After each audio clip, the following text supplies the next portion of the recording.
guys आज चाहिँ मेरो दाइको छोराको भात खुवाइरहेको छ त्यसैले म रेडी भएर लागेको छु है त तलतिर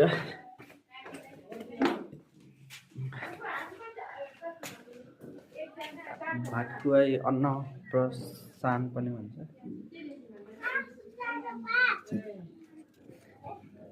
चलो भाई देखो अब मैं क्या करता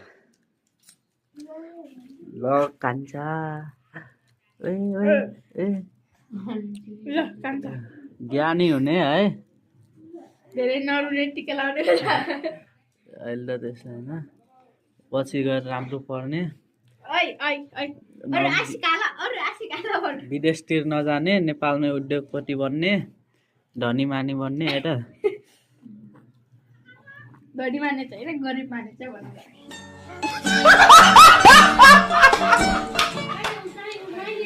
चिया रोटी अचार हो मैले चाहिँ खाइसकेँ है त